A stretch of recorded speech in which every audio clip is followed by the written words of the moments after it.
Julien Sauvage, directeur de l'association FLAP, organisateur du Cabaret Vert et de Face B. Le bilan est vraiment plutôt top. Ce qui est important, c'était que la direction du festival, on est plusieurs, hein, j'ai un président au niveau de l'association, etc., qu'on puisse garder un peu de l'optimisme pour garder les troupes autour de nous. Après, je dois avouer qu'entre les aides d'État et puis notre très important réseau, on a fait aussi un appel aux dons.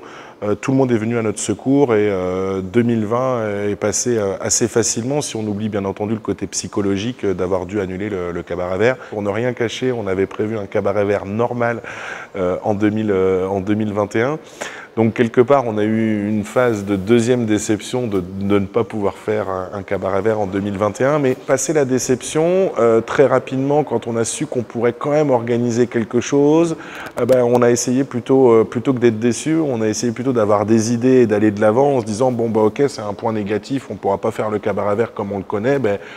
C'est devenu une opportunité en nous permettant d'organiser quelque chose qu'on n'aurait peut-être pas fait. Alors Face B, je dirais quelque part, il y a deux pieds à ce projet, ou deux jambes. La première jambe, c'est donc cette usine de 8000 m² de bâtiment va être totalement réhabilitée par Ardennes Métropole à l'horizon 2025-2026 pour en faire un lieu de vie. Donc l'idée, c'est d'ouvrir un lieu éphémère pendant 5 semaines.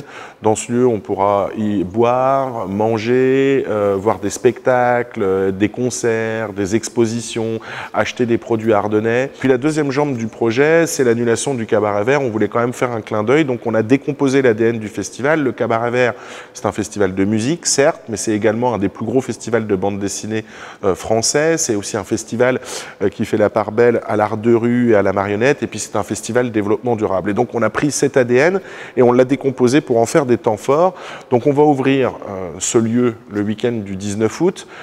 Au public, ça sera pour le 21. On va d'abord l'ouvrir pour les partenaires, puis pour notre équipe. Le dernier week-end d'août, du 26 au 29 août, on va être sur un gros temps fort musique, donc vraiment le clin d'œil au Cabaret Vert. Premier week-end de septembre, on est sur un week-end bande dessinée avec un très gros raout autour du 9e art et 60 auteurs qui viennent dédicacer, des concerts dessinés, des battles de dessin, des ateliers pour enfants. Le deuxième week-end de septembre, donc aux alentours du 11 septembre, on va être sur un éco-week-end, donc là voilà le clin d'œil au développement durable du Cabaret Vert.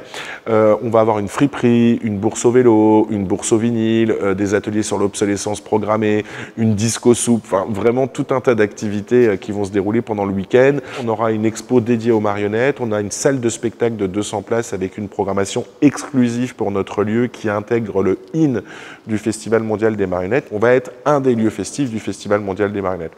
Voilà à peu près les deux jambes, un lieu éphémère avec des temps forts tous les week-ends. Pour nous, 2022, l'enjeu, elle va être de remettre en route la machine, de refédérer l'ensemble de nos bénévoles. On est 2500 d'habitude. Sur Face B, on va être beaucoup moins nombreux. Compte tenu du fait que pendant 2 ans au moins, les artistes internationaux n'auront pas pu tourner en Europe, il va y avoir énormément de propositions artistiques. Donc pour donner l'eau à la bouche, je dirais qu'à mon avis, on aura probablement une des plus belles programmations musicales qu'on ait jamais eues jusqu'à présent.